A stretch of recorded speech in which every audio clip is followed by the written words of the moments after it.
Hello दोस्तों, स्वागत है एक बार फिर से आपका हमारे YouTube चैनल में। तो दोस्तों, आज हम अपनी जो कहानी सीरीज़ है इसकी जो तीसरी श्रृंखला है वो हम आपके लिए लेके आए हैं। और आज हम बात करने वाले हैं रिखोला लोदी के बारे में। तो दोस्तों, चलते हैं, इस वीडियो को शुरू करते हैं। तो यदि आप चैनल पर नए हैं, चैनल को ज़रूर सब्सक्राइब करें। वीडियो आपको अच्छी लगती है तो वीडियो को लाइक करें, शेयर करें। और दोस्तों, आपसे ये कहना चाहूँगा कि आप वीडियो को अंत तक सुने ताकि आपको पूरी जानकारी इसके बारे में मिल सके। तो दोस्तों, हम बात कर रहे हैं रिखोला लोदी के बारे में, जिनको कि वीरभड़ रिखोला लोदी भी कहा जाता है। पौड़ी गढ़वाल के मल्ला बदरपुर में एक गांव है बथेली। एक बार की बात है, उस गांव में मौदानसियों पट्टी के ईड़ा नामक गांव से एक बारात आ रखी थी। गांव के सभी लोग बारातियों के आदर सत्कार में व्यस्त थे। जैसे कि आपने गढ़वाल क्षेत्र में या कुमाऊं क्षेत्र में देखा होगा कि बारातियों या मेहमानों का स्वागत किया जाता है बहुत ही आदर सत्कार से। गांव के नीचे एक प्राकृतिक जल स्रोत था, जिसको कि गढ़वाल में पंधेरा कहा जाता है।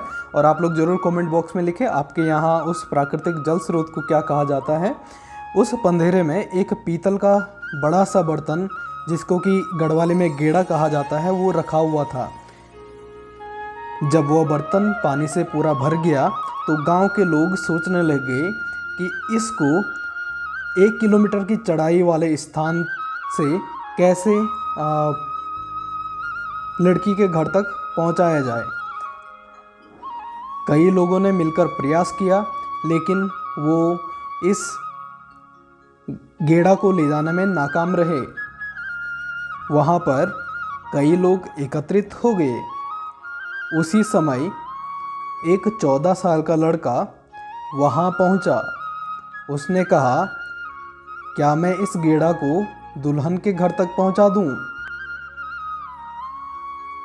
लोग उसकी खिल्ली उड़ाने लगे और बहुत मजाक बनाने लगे, लेकिन कुछ और कहने से पहले उस किशोर ने उस गेड़ा को उठाकर अपने कंधे पर रख दिया और चढ़ाई चढ़ने लगा।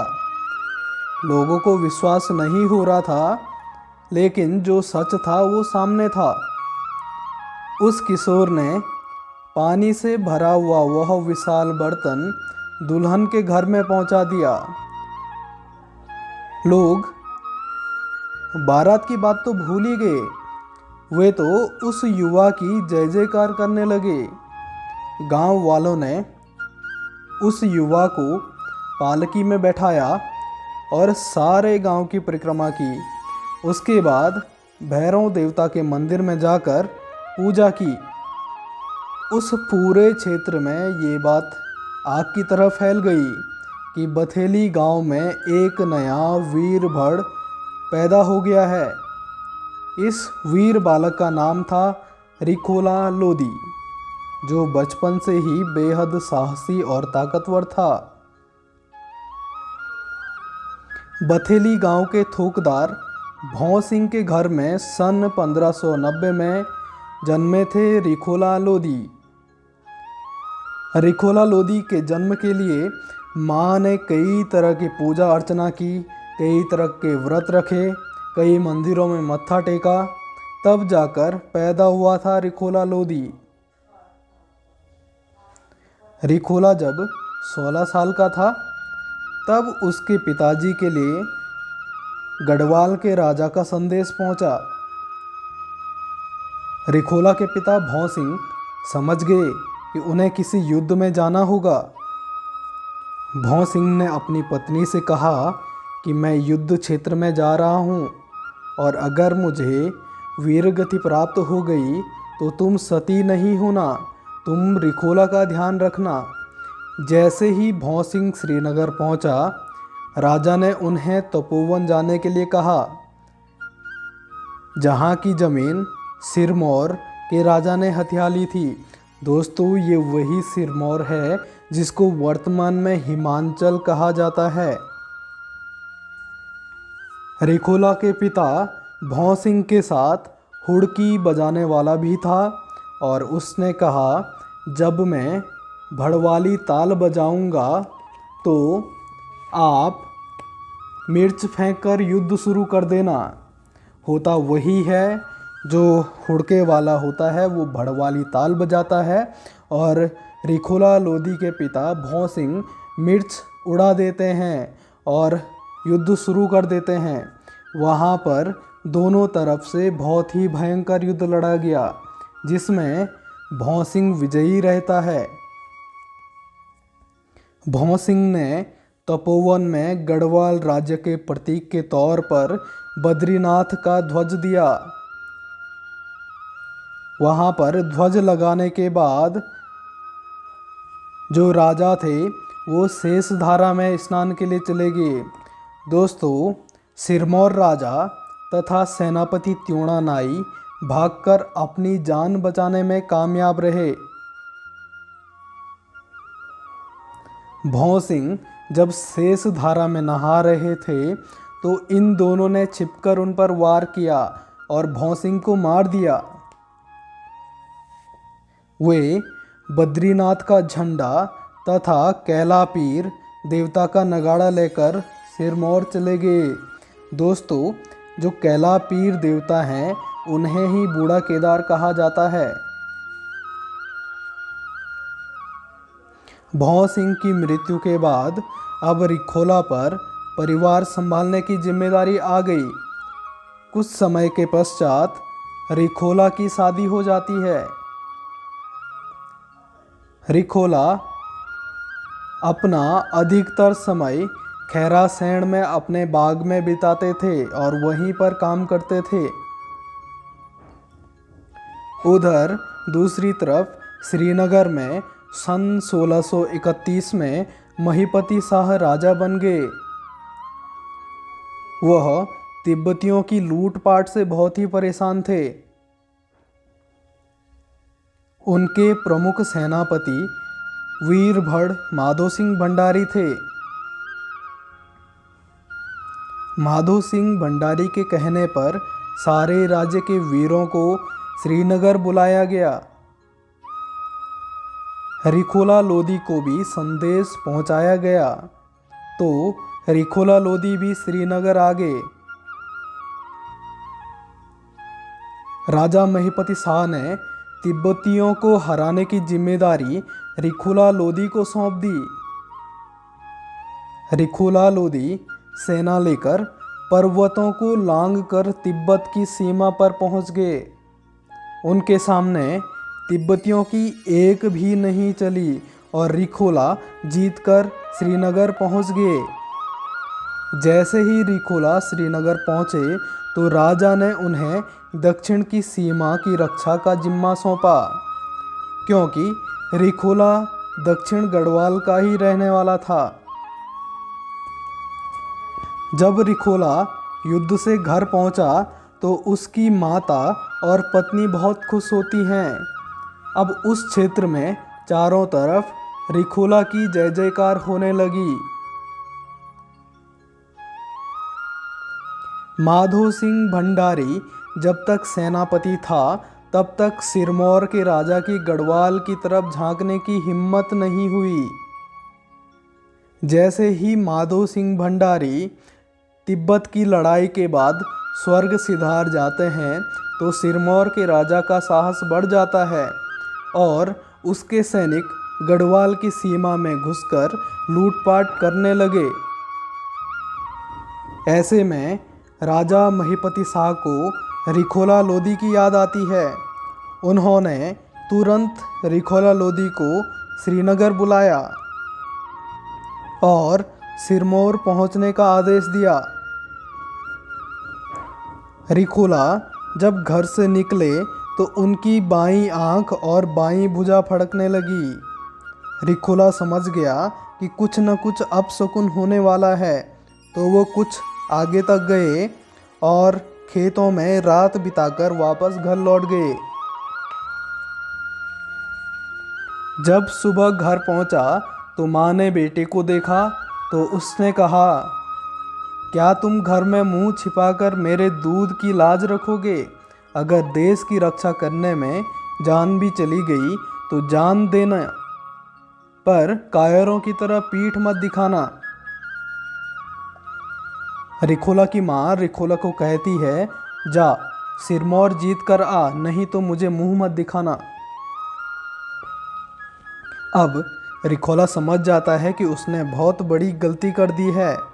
वह श्रीनगर पहुंचता है और राजा ने कहा, तुम्हारे पिता ने सिरमौर के राजा को हराया था, लेकिन अब उसने फिर से लूटपाट करनी शुरू कर दी है।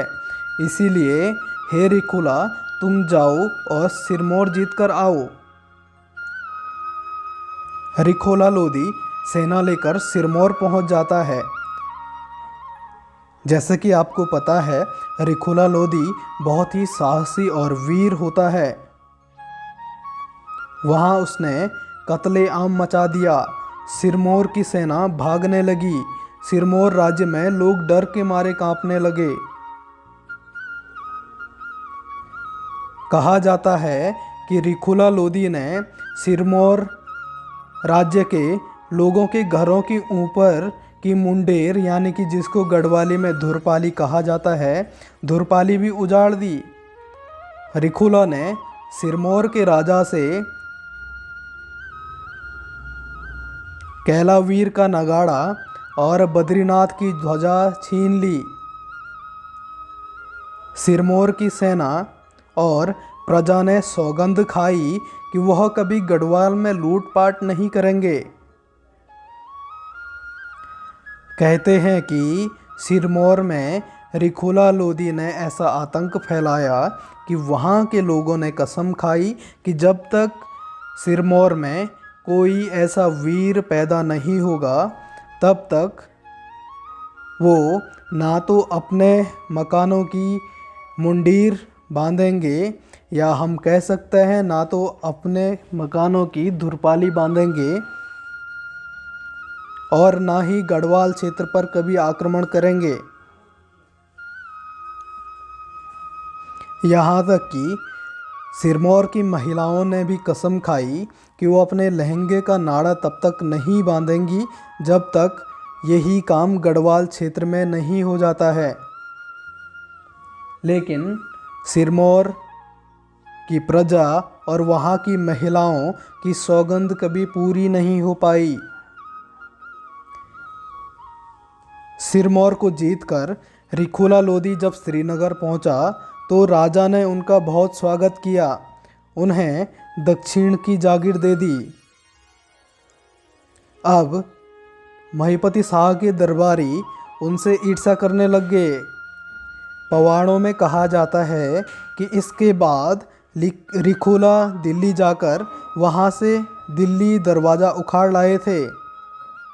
हालांकि डॉक्टर पीताम्बर दत्त बड़थवाल का कहना है कि उन्होंने नजीबाबाद का दरवाज़ा तोड़ा था, क्योंकि दक्षिण गढ़वाल की सीमा की रक्षा करना रिखोला लोदी की जिम्मेदारी थी।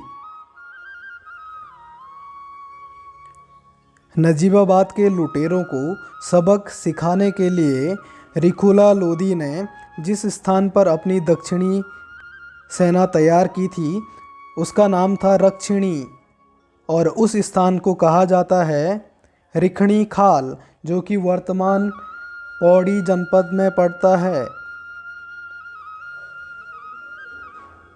अब जो दरबारी होते हैं वो रिखोला के खिलाफ षड्यंत्र रचने लगे। दरबारियों ने राजा के कान भर दिए कि रिखोला लोदी राजा बनना चाहता है, और राजा दरबारियों के विश्वास में आ गया। रिखोला को दुख था कि इतना कुछ करने के बाद भी उस पर विश्वास नहीं किया और दरबारियों की बात मान ली। दरबारियों के कहने पर राजा ने रिखोला को मारने के लिए एक दरवाजे के पीछे चुपके से गड्ढा खोद दिया और उसमें बर्छे, भाले आदि लगा दिए। उस गड्ढे को पुआल यानी कि पराल और मिट्टी से ढक दिया। रिखोला को इसके बारे में पता नहीं था। उस वीर ने एक झटके में उस दरवाजे को उखाड़ दिया, लेकिन संतुलन नहीं बन पाने के कारण गड्ढे में गिर गया। बरछों से उसके शरीर पर अनेक घाव हो गए। कुछ किस्सों में कहा गया है कि रिखोला की वहीं पर मौत हो गई और उनकी पगड़ी ही घर पहुंच सकी। एक अन्य किस्से में कहा गया है कि घायल होने के बाद भी रिखोला अपने गांव चल दिए और खैरासेण की चढ़ाई चढ़ते समय उनकी जान चली गई। एक कहानी ऐसी भी है कि उन्होंने अपनी पगड़ी कमर पर बांधी और घोड़े पर सवार होकर अपने गांव पहुंचे और मां की गोद में प्राण त्याग दिए। उनकी पत्नी उनके साथ सती हो गई। रिखोला की मां ने राजा को शाप दिया कि जैसे उनके कुल का सर्वनाश हुआ वैसे ही उनके राजपाट का नाश हो जाए, उनका राजमहल अलकनंदा नदी में समा जाए और गढ़वाल में रिखोला जैसा वीर भड़ कभी पैदा न हो।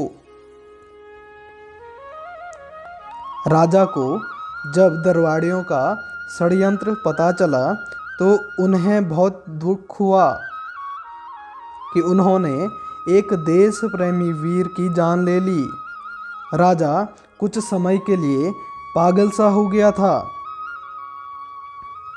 जब यह राजा कुमाऊं के राजा तिरमल चंद के साथ युद्ध में मारा गया था, राजा मरते दम तक समझ गया था कि अगर आज रिखोला लोदी होता तो आज उनकी हार नहीं होती, तो उन्हें बेमौत नहीं मरना पड़ता।